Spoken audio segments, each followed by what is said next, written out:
cliente siempre tiene razón. Reza el dicho, en los últimos tiempos, el mantra que aprendimos desde chicos parece potenciarse de la mano de una digitalización global acelerada que está transformando nuestras relaciones profesionales y personales. Sin embargo, ¿es tan así que el cliente siempre tiene razón? ¿O se trata de cambiar de perspectiva y de reconocer a ese cliente como lo que es? Son las 8:30 en Bogotá, las 10:30 en Buenos Aires y las 15:30 en Madrid. Bienvenidos a Herederos del Cambio. Yo soy Flavio Canila. Y yo soy Pablo Barassi. Heredamos cambios y generamos herencia, a veces cambiando, a veces en la ficción del cambio y por ende la ciclicidad, la repetición. Y aún así avanzamos, con ciertos valores y virtudes que pronuncian oportunamente algo mejor. Hay que buscar a los actores de esa herencia futura. Hoy lo hacemos con Alejandro Sáenz. Alejandro es CEO de Clientix, empresa especializada en el difícil arte de generarle a los clientes una experiencia que los haga volver. Como experto y ejecutivo trabajó en sectores tan diversos como la banca y la salud, autor, docente universitario y conferencista internacional. Pero más que el cargo, Alejandro es una persona a la que le gusta desafiar el status quo en un mundo que, de la mano de la tecnología, parecería estar corriendo el factor humano a un costado. Veremos. Alejandro, muy bienvenido. Hola Flavio, hola Pablo, encantadísimo de estar acá. Muchísimas gracias por la invitación, gracias por esa introducción con tantas flores y me ha encantado estar viendo el programa que tienen. Estoy para ustedes y bienvenidos todos a este Herederos del Cambio. Buenísimo, Alejandro, gracias también de mi parte. Y si te parece, vamos directamente al grano o empezamos, si vos querés. Como te dijo bien Pablo en la introducción, este es un programa que piensa y analiza el cambio un poco más, desde el lado más hacia adelante, hacia el futuro. Pero antes de entrar en lo que es lo profesional, siempre nos gusta arrancar con algo un poco más personal. Entonces yo te preguntaría, para arrancar, considerando lo que tenemos detrás, de dónde venimos, que fue un año y medio, dos, y aún es un poco un año de muchos quiebres, de muchos cambios y novedades. ¿Qué aprendió Alejandro Sáenz en estos últimos 2 años, del ámbito personal, en el tránsito que supuso en los últimos tiempos? Bueno, es sin duda un gran motivante de cambio que haya situaciones adversas. No necesariamente tiene que haber una pandemia, pero que haya una situación adversa te mueve de tu status quo, te saca de tu zona de confort. Dentro de las charlas que yo dicto, normalmente cierro con muévete, actívate, no te quedes en tu zona de confort. Pero es diferente cuando sencillamente no puedes quedarte en la zona de confort. La vida no te permitió quedarte en la zona de confort. Y a nadie. Durante este año y medio, casi 2 años, uno de los grandes aprendizajes tal vez es el tema de volver a ser, volver a tener tiempo, volver a dedicar tiempo para cosas que a veces uno decía, llego más tarde, hoy tengo una reunión, ve haciendo la tarea, hija, y yo llego y la reviso. Vamos a caminar, tengo una reunión, voy, camino y regreso.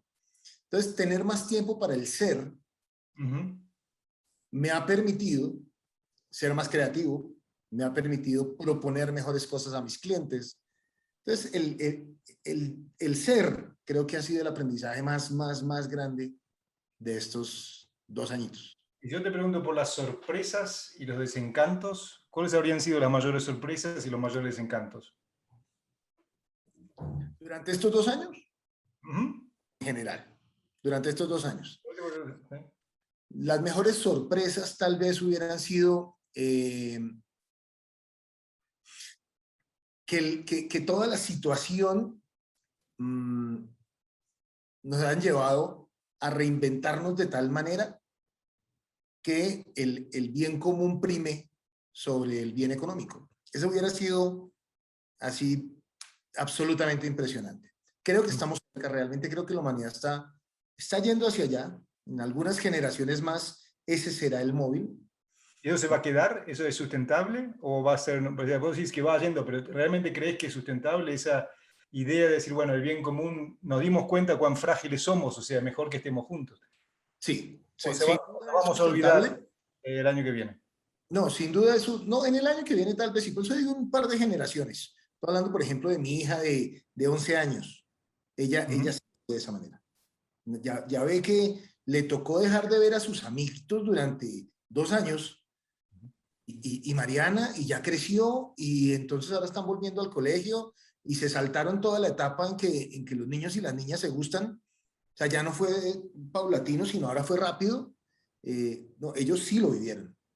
Y el cambio de época, no más Está en según. Francia, que tiene 20 y pico años, 24 años, pues ya no lo vive así, ya creció de otra manera. ¿Sí? Entonces la generación de los chicos es muy probable que sí vayan hacia allá. Y lo van a hacer sostenible para ellos mismos. Seguramente ya no estaremos o estaremos ya retirados, pero creo que hubiera sido la gran sorpresa que nosotros mayores también pensáramos de esa manera. Alejandro, tras la pandemia se empoderaron los consumidores de la mano también de nuevos canales. ¿El cliente tiene hoy más razón que antes? ¿Qué cambió para el Customer Experience? Sí, hay un tema bien interesante y es que la pandemia aceleró una serie de canales en donde las empresas ya estaban empezando a interactuar. Las empresas ya tenían que un chatbot, ya tenían la app, ya tenían la página web, pero eran los clientes los que podían querer o no querer usarlos. La pandemia hizo que tuvieran que ser usados y no estábamos tan preparados. Es como cuando yo monto un local de cualquier comida, resulta súper exitoso y no tengo sino 4 mesas. Entonces, no estoy preparado para tanto. Entonces, les tocó volcarse hacia la experiencia. Les tocó fortalecer los canales, sí, pero eso en últimas tendría que pasar en algún momento.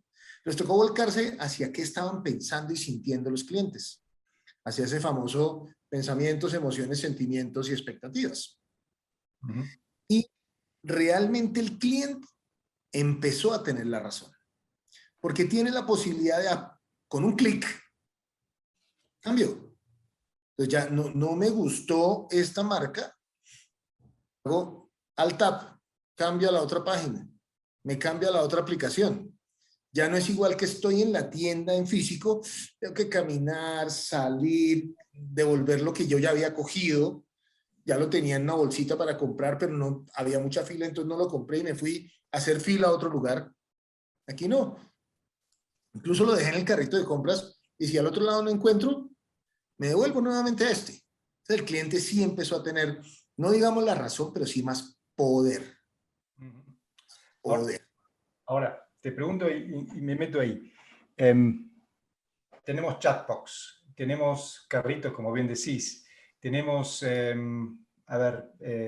envíos para hacer tracking, tenemos encuestas de satisfacción, tenemos pedidos online, todo eso virtual. Hay una gran discusión, creo que en el mundo, y también la pandemia lo aceleró eso un poquito, que la digitalización cada vez está tomando más lugares del ser humano. En cuanto a la relación con el cliente, ¿cuán real ves vos ese temor de que la legislación o lo digital, lo virtual va a reemplazar al humano? ¿Y cómo el humano puede hacerse un lugar que sea irreemplazable en ese juego? Hay factores sociales un poco en los que tenemos que pensar. Si nos vamos a las sociedades muy europeas y de Estados Unidos, que desde hace muchísimo tiempo compran por catálogo, ¿sí? Antes de que existiera Internet ya compraban por catálogo, compraban una nevera, un carro, una casa por catálogo. Es diferente que si nos venimos a las sociedades latinas, en donde esa cultura de la compra a distancia no existió. En Estados Unidos, en España, por ejemplo, no puede mandar un cheque o podía mandar un cheque en un sobre y le llegaba su producto, no tenía ni siquiera que tener cuenta. ¿Sí? Aquí en Latinoamérica no. Entonces cambia, es diferente esa percepción. Muy seguramente en las sociedades en que llevan muchísimas generaciones haciéndolo, cada vez va a ser menos presencial. más digital. Por eso se desarrolla más rápido la digitalización. Porque no necesito ese contacto, no digamos humano, ese sí lo necesito. Por eso los chatbots tienen un tema de inteligencia artificial para simular la voz humana. O sea, ese contacto humano lo necesito.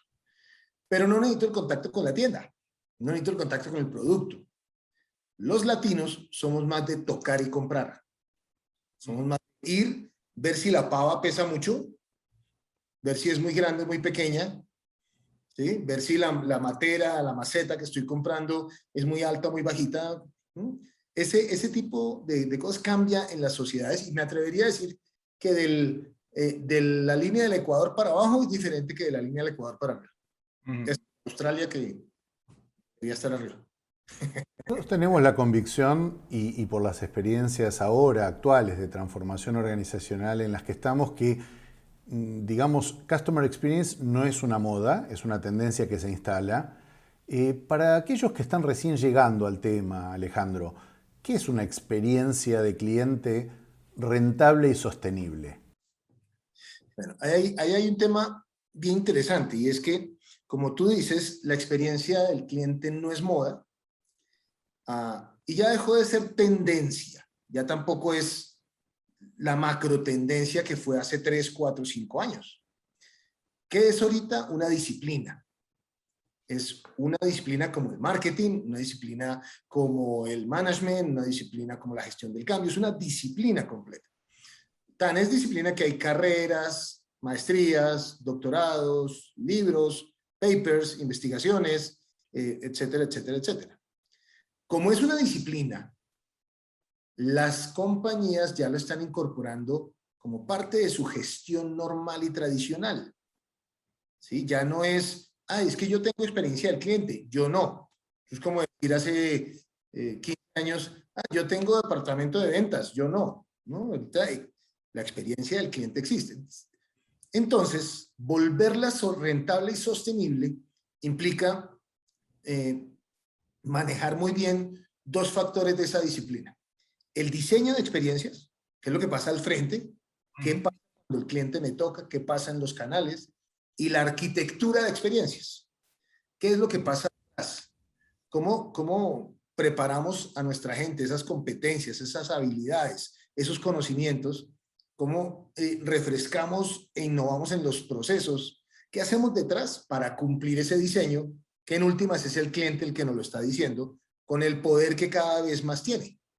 Entonces, para hacerla rentable y sostenible, tengo que interactuar entre esas dos y que la organización entera, como es una disciplina y ya no es una tendencia, ya no es por allá el departamento de marketing que haga experiencia del cliente.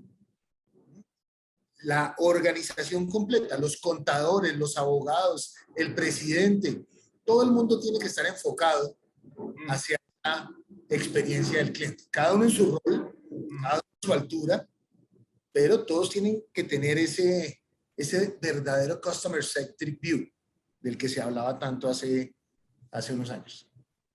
Ahora, y ahí vos decís toda la organización, y nos vamos a meter ahora un poco en lo que es la organización interna, que tenga toda la organización de arriba, bottom down, o de arriba para abajo, o de abajo para arriba, esa visión de servicio al cliente, de experiencia con el cliente y hacia el cliente.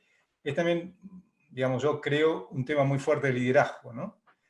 Una de las cosas, una de las reglas que se enseñan de hoy, ayer y supongo que mañana también, es que un líder siempre tiene que ser genuino para que realmente el mensaje llegue a donde tenga que llegar.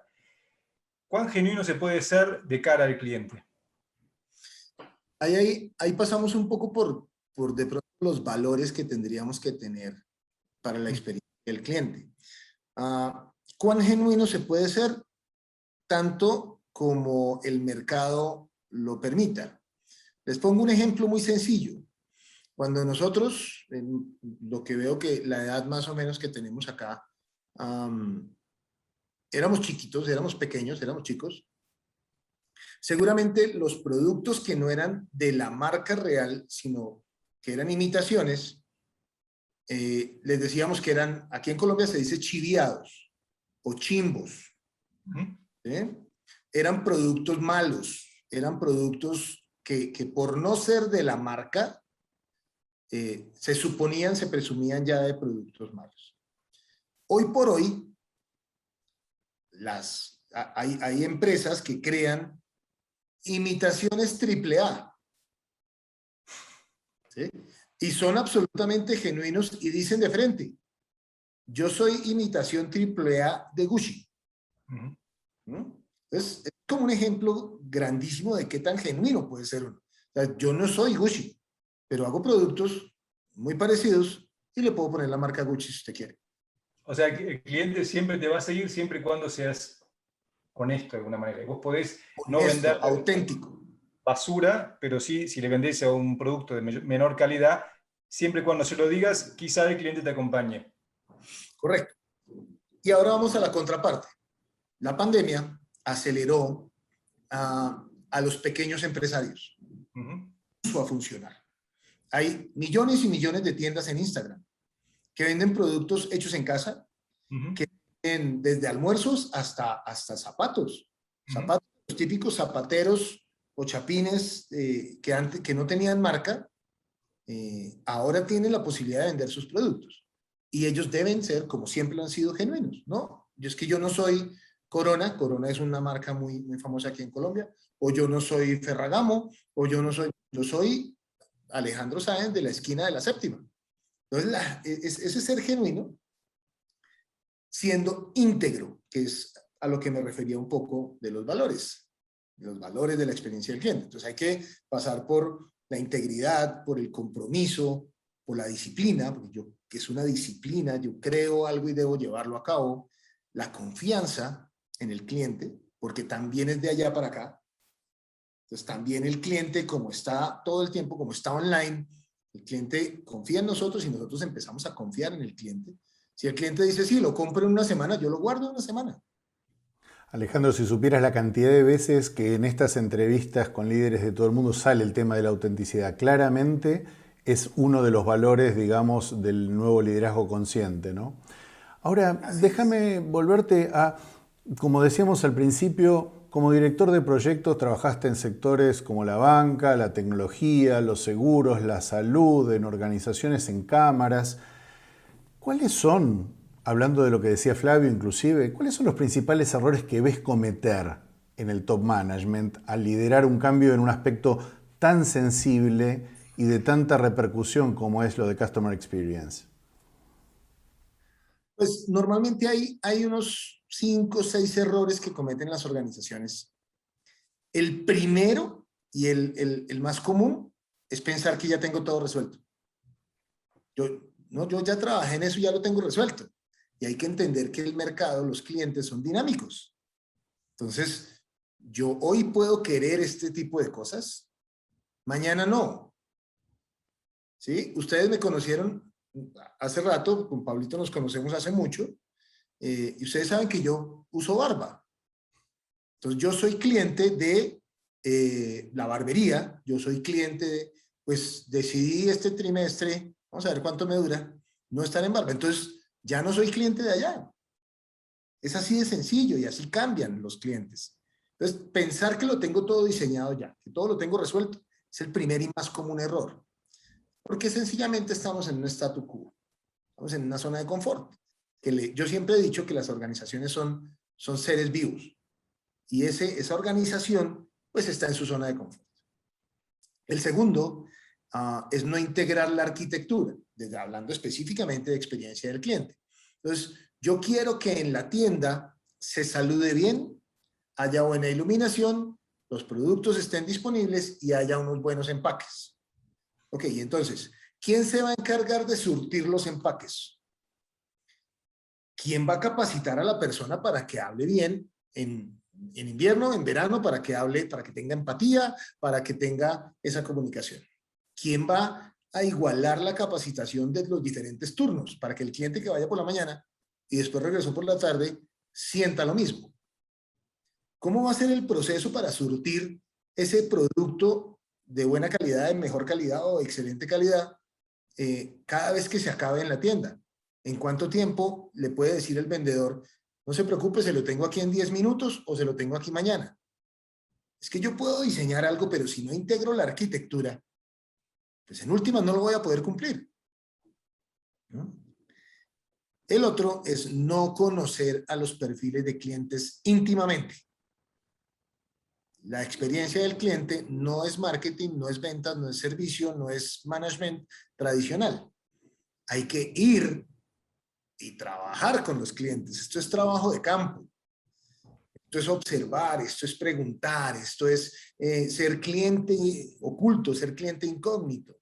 Esto es permanecer en el contacto directo con los clientes y me va al siguiente error y es no escuchar a los clientes. Por eso hay programas de voz del cliente, hay grandes herramientas que están diseñadas específicamente para voz del cliente, para que cuando el cliente levante la mano, no pueda quejarse, para comentar algo. ¿Sabe qué? Es que hubiera sido mejor que me lo entregara en un gancho, porque yo me lo voy a poner ahorita en 1 hora y no me lo hubiera doblado en la ropa. Pero ese comentario pueden haberlo hecho 1000 personas en el día, nadie lo anotó en ninguna parte y nunca se volvió una innovación de la tienda. Escuchar al cliente es otro error que va de la mano con no gobernar la experiencia y no medir lo que pasa. ¿Qué significaría no gobernar la experiencia? Por allá iba. Así como hay gobierno corporativo, como hay gobierno de datos, el gobernar la experiencia significa que cada persona sepa el rol en la estrategia de experiencia del cliente.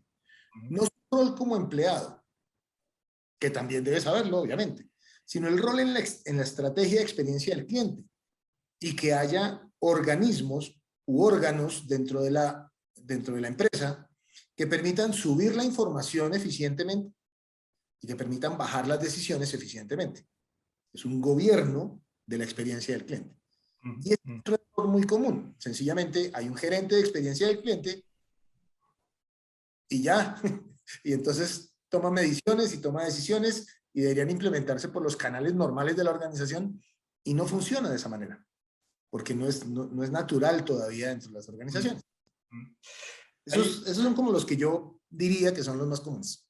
Y hay un factor, hablamos de autenticidad, hablamos de escuchar, y gracias por estos 5 errores tan comunes, porque sorprende que todavía en el día de hoy, con todas las herramientas tecnológicas que hay para conocer del otro lado al cliente, acercarse a él, sorprende que no se usen tanto y que sigan haciendo esos errores que son casi como muy antiguos. Pero hay un mundo, un universo, un valor, un factor quizá más nuevo, o no tan nuevo, pero que se incentivó mucho en los últimos años. No quiero decir los últimos 2 años porque esto viene con bastante más tiempo, pero como que explotó ahora. Y estoy hablando de la diversidad y la inclusión, ¿no?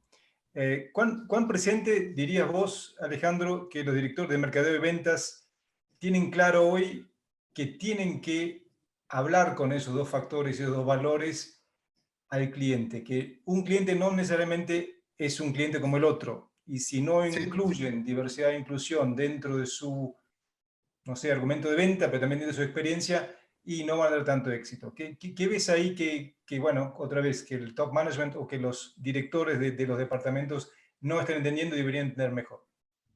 Bueno, ahí yo tengo una postura un poco crítica al respecto.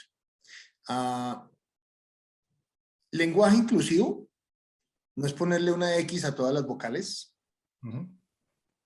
sino es tener braille en el punto de venta. Sí. ¿Sí? De eso se trata el lenguaje inclusivo. No obstante, el respeto va por encima de todo.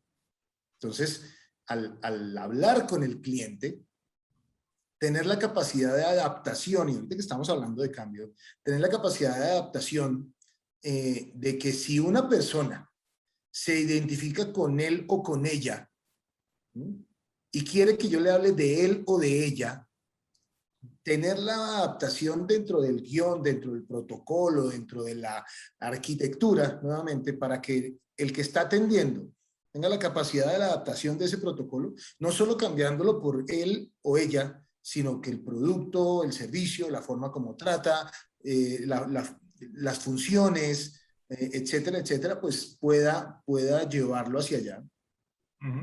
Eso por un lado.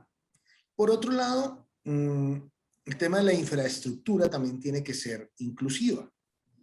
¿Sí? Entonces, aparte de lo que ya venía de personas con condición de discapacidad, sillas de ruedas, muletas, ¿no? Y también, si yo atiendo ancianos, tiene que haber lugares donde se sienten a esperar. Pues no pueden estar de pie tanto tiempo. Si yo atiendo jóvenes, entonces al contrario tiene que haber mucho espacio porque ellos andan como en manada. Si es pensar en el cliente, eso viene de conocerlo. ¿Sí? ¿Cuántos de mis clientes tienen esta condición? ¿Cuántos de mis clientes tienen esta otra condición? ¿Cuántos quieren que los llame así? Ustedes han visto los formularios en los que uno se registra y hay señor, señora, no sé, gerente, no hay gerenta, no hay nada de eso, que está bien, el lenguaje todavía no ha cambiado formalmente. Pero si yo digo que soy señor, en los correos electrónicos no puede llegar señora Sáenz, muy buenos días. ¿Sí? Y eso pasa por la arquitectura nuevamente, no por el diseño estaba bien. Entonces es la gestión de los detalles, realmente, lo que logra esa inclusión o lo que logra la sensación o la percepción de inclusión. Dentro de una complejidad gigante como las organizaciones que tú trabajas en la región, ¿no? Ahora, de aquí para adelante, ¿cuáles son esas conversaciones que tenemos que tener hoy con nuestros clientes, además de estas que antes no teníamos, Alejandro?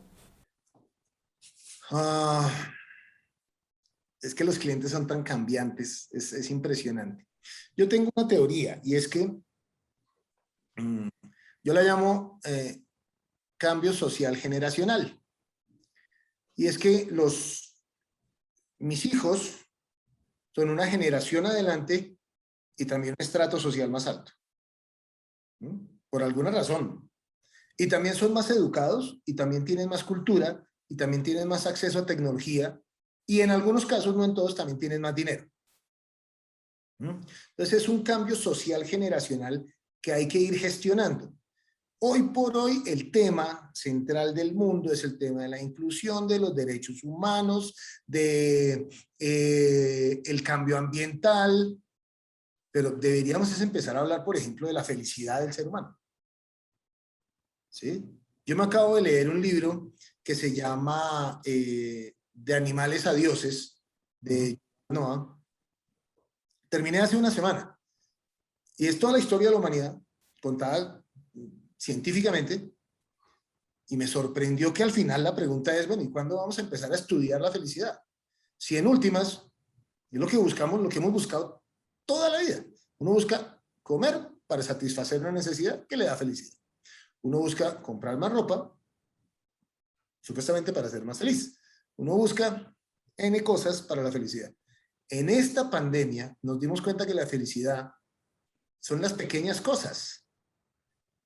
Tengo reuniones con diferentes lugares de Latinoamérica con los clientes en mi sala, aquí donde me ven. No necesito un penthouse de 1.200 metros cuadrados. No lo necesito para ser feliz. Yo creo que mucha gente se dio cuenta de eso. No necesito el último Ferrari. Necesito algo para movilizarme y ojalá una bicicleta. Entonces, creo que ese debería ser un tema central. Y junto a eso, para tocar temas ambientales y demás, yo no me iría a los temas tan específicos del ambientalismo, sino más bien al desdibujar las fronteras. Los recursos naturales que tiene Colombia no los tiene Venezuela. Pero ¿y por qué entonces de un lado del río sí los pueden explotar y del otro lado del río no? O sea, no tiene sentido. No tiene ningún sentido. Cuando hay barreras naturales como entre Chile y Argentina, que pues hay que pasar los Andes, bueno, pues digamos que puede haber algún sentido. Pero cuando no las hay, cuando es Buenos Aires o Argentina y Uruguay, que es pasar un río, no tiene sentido las fronteras para lograr esa felicidad del ser humano de cuidando la naturaleza y bueno, todo el tema ambiental que ya entra en temas muy particulares y muy difíciles de desarrollar. Te llevo nuevamente a lo que es la organización. Una de las cosas, y más que nada la organización, cómo se posiciona en el mercado. Una de las cosas que escuchamos mucho, también gracias al impacto que tuvo la pandemia, fue que las organizaciones entendieron que el propósito pasó a ser un valor importantísimo de cara a su cliente interno como de cara a su cliente externo. En lo que es la experiencia del cliente, ¿cómo deberían estar anclados ese propósito y también los valores de la empresa? Es interesante que lo cuentes. Nosotros hacemos un taller que se llama alineación de propósito. Uh-huh.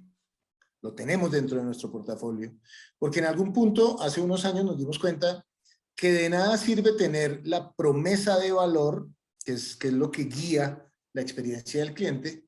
De nada sirve tener una promesa de valor declarada si el propósito de la organización no se alinea con el propósito personal de los colaboradores. Yo voy a la organización, si yo voy a la empresa o trabajo en la empresa todos los días y no veo que la organización está ayudando a cumplir mi propósito personal de vida, que yo quiero tener más tiempo para mis hijos, que yo quiero desarrollarme más profesionalmente, que yo quiero estudiar más, que yo quiero envejecer en esta compañía, o que yo quiero solo aprender e irme. Tengo propósitos personales y no encuentro alineación con el propósito de la compañía. La compañía solo vive por cosas que no me hacen feliz nuevamente. Pues esa alineación no se va a dar, luego no voy a cumplir la promesa de valor. Cuando yo voy al trabajo, yo he encontrado personas que van al trabajo y tienen que tomar transporte durante 2 horas y caminar 15 minutos y llevar el almuerzo que seguramente se lo tienen que comer frío, pero atienden y son absolutamente felices en su trabajo. ¿Cuál es la diferencia con la gente que llega en un BMW, con aire acondicionado, con un café de Starbucks, y no atiende bien y no es feliz en su trabajo? Entonces, no está en las cosas. Está en la alineación de ese propósito de la compañía, de ese propósito superior de la compañía con mi propósito personal. ¿Y eso significa que la compañía tiene que estar constantemente hablando con su cliente interno o hay Claro, todo el tiempo, todos los días? eso es buenísimo, porque ahorita, de hecho, la disciplina de experiencia del cliente se ha dividido como en 4 o 5 subdisciplinas. Entonces está el Employee Experience, la experiencia del empleado. Hay todo un manual, por decirlo de alguna forma, de experiencia del empleado. Está, por supuesto, el Government Experience o el Citizen Experience. Es totalmente diferente cuando yo soy cliente del Estado o de organizaciones del Estado y cuando soy cliente de Falabella. Está el Patient's Experience. Pues cuando yo soy paciente y estoy enfermo o tengo algo crónico, me comporto de manera diferente que cuando voy a comprar zapatos. Y la compañía también tiene que entenderlo. Las compañías de salud no son sin ánimo de lucro, y mucho menos con ánimo de pérdida. O sea, entonces también existe el Patient's Experience. Está el Student Experience. ¿Sí? Porque yo entonces cuando estoy consumiendo recursos de una universidad o de un colegio, yo soy el cliente, pero es que los recursos que yo consumo son diferentes. El producto que yo compro es absolutamente intangible. Y en últimas, hace unos años lo que se decía es que usted no aprovechó, usted es mal estudiante, usted no aprendió. Un segundo, es que yo soy cliente. ¿Cómo es que me tiene que tratar? ¿Cómo es que me tiene que enseñar? No todos aprendemos igual. Entonces, esa disciplina se ha subdividido en varias. Y hablando del Employee Experience, pues existe la voz del empleado. Los empleados también evolucionan. Y es algo que a las compañías les cuesta trabajo entender. Entonces, cuando un empleado se casa, le dan un regalito y ya, pero el empleado sigue siendo el mismo. Y no es así. Ahora tiene otras necesidades y tiene otras satisfacciones. Y cuando tiene su primer hijo, entonces le hacen un baby shower. Pero sigue siendo el mismo empleado. Y ya no es así. Ya quiere salir más temprano. Seguramente no está durmiendo bien los primeros meses. Hay dispositivos muy concretos que ya empiezan por ese lado, sabiendo que el Customer Experience depende de ese Employee Experience, ¿no? Exactamente. Permíteme decirte y aprovecharte, sé que está ahí, sabemos con Flavio que tu futuro libro está ahí saliendo del horno. ¿Ya sabes cómo se va a titular? ¿O por qué? ¿Y por qué? Sí. Es un libro que se llama Architecture. Architecture es el nombre general de la metodología de arquitectura de experiencias que hemos venido desarrollando durante los últimos no sé, 7, 8 años. Ah, pero el libro tiene una particularidad interesante y es que empezó siendo un libro técnico, un libro como como para una universidad, como un libro muy técnico y terminó siendo un libro de experiencias en toda Latinoamérica. Un libro de cómo hemos encontrado cosas empíricas de esta metodología, cosas que las organizaciones ya hacen, pero que de alguna forma la metodología la recoge, en organizaciones desde México hasta Argentina, con las que hemos trabajado. Entonces, es un poco así. El título es Architecture. El editor dice que debería tener un subtítulo, pero no me suena mucho, creo que le quita fuerza. Pero pues yo, zapatero a tus zapatos. El que sabe de negocios es él, no yo.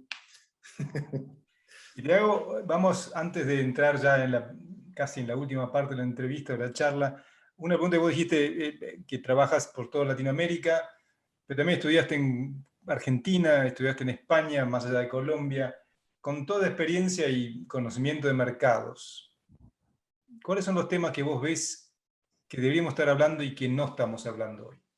Como líderes, como, sí, referentes de opinión.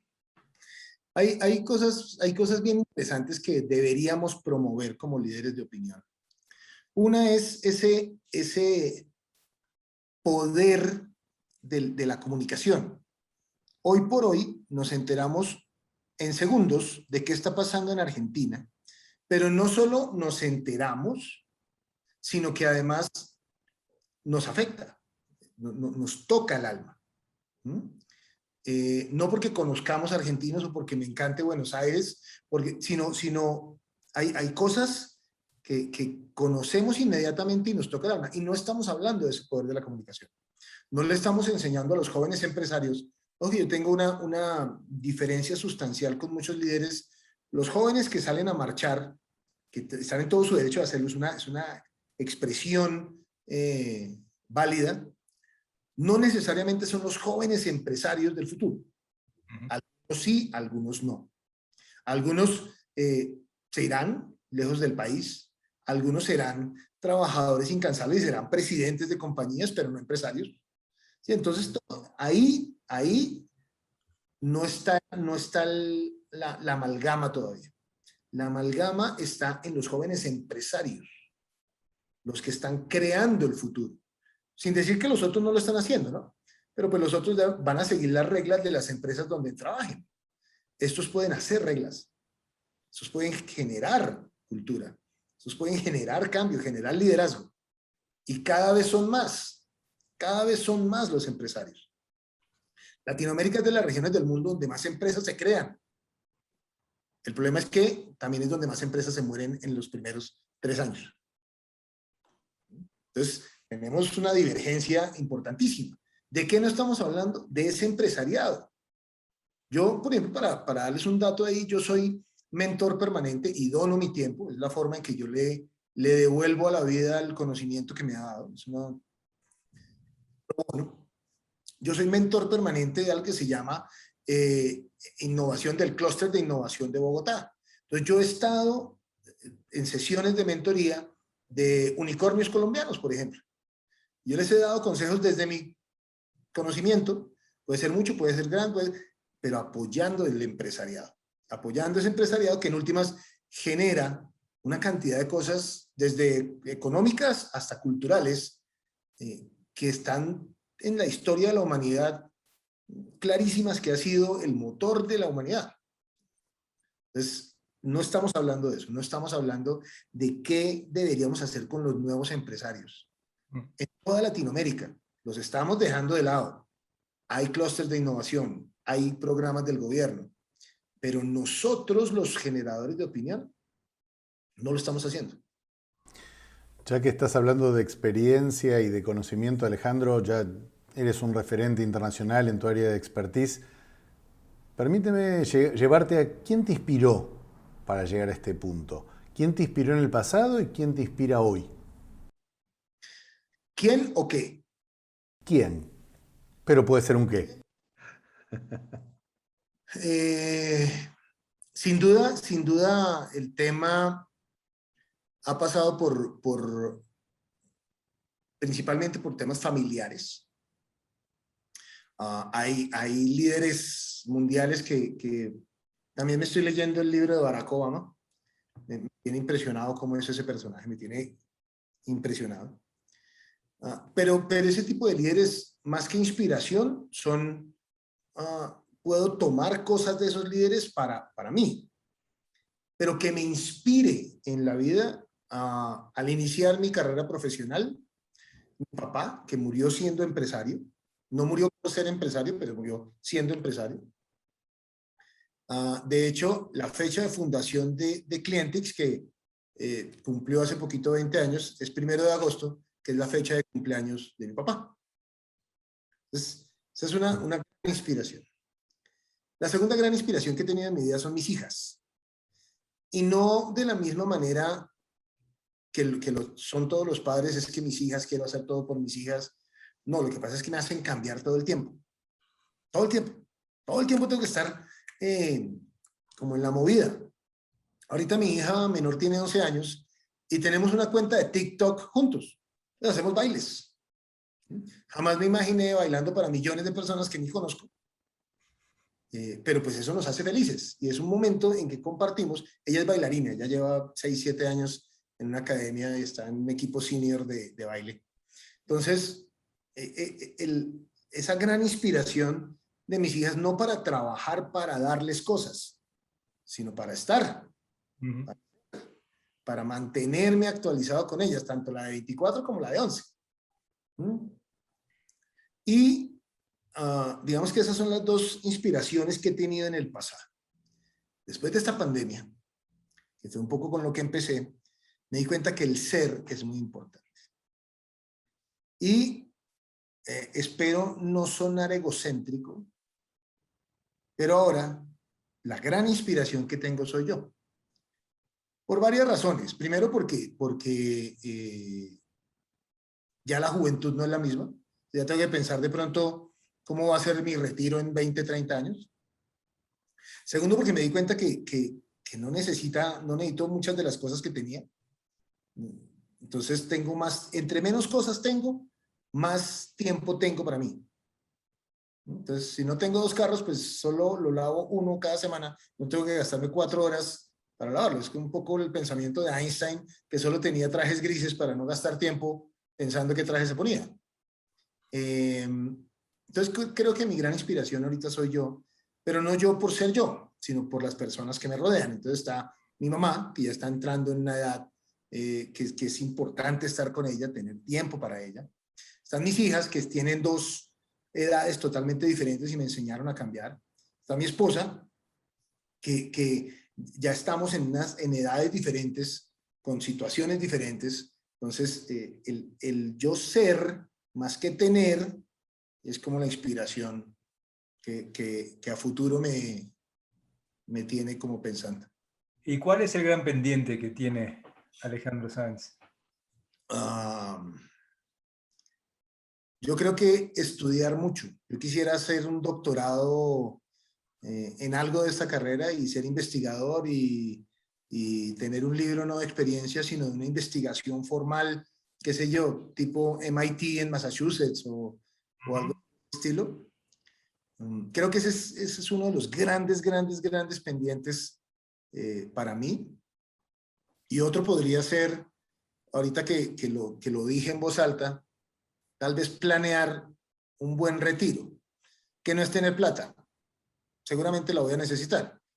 Pero si me ganara $1.000.000 hoy y me quisiera retirar, voy a quedar como, ¿y qué hago? ¿Y ahora qué hago? ¿Para dónde me voy? ¿Será que quiero vivir en una montaña? ¿O será que quiero vivir en el mar? ¿O será que quiero vivir en un penthouse? ¿O será que quiero, no sé, morir en Praga o en Argentina? Que son mis 2 ciudades, Pablito lo sabe, Buenos Aires y Praga son mis 2 ciudades que me vuelan la cabeza. Ni siquiera sé qué quisiera. Entonces creo que ese es un pendiente que valdría la pena empezar a revisar para hacerlo con calma, con tiempo, con 20 años de preparación, siguiendo esa línea pues de felicidad de la que estoy hablando. Pues muy bien, tú has dicho la palabra clave, el tiempo. El tiempo se nos va acabando y también esta charla que podemos, creo que, seguirla por un buen rato más, porque todo lo que aprendimos de ti en cuanto al cliente, que me parece un jugador más que clave y siempre lo fue, pero ahora más que nunca. Te digo muchas gracias, Alejandro, por el tiempo que nos diste. Yo me llevo de esta charla dos cosas, o quizás es una, que el cliente está ahí y que solo se trata de hablar un poco más con él, y que con él podemos animarnos a quebrar algunas reglas que pensamos que son eternas, pero no lo son. Así que de mi parte, muchas gracias. Oh, Muchísimas gracias desde mí también, Alejandro. Por favor, querido. no, le decía a Flavio que gracias, gracias, gracias, porque son preguntas que normalmente no se hacen, son conversaciones que normalmente no se tienen. Es sumamente enriquecedor contarlos, decirlas en voz alta, realmente muy, muy enriquecedor. Gracias. Has llegado, y te agradezco también de mi lado, Alejandro, a la esencia justamente de Herederos. Me quedo también con esto último y el ser. Gracias a todos por estar. Gracias realmente por todas las sugerencias que nos están llegando en este espacio que está diseñado para pensar juntos el hoy, pero siempre de cara al futuro. Hasta el próximo episodio de Herederos del Cambio.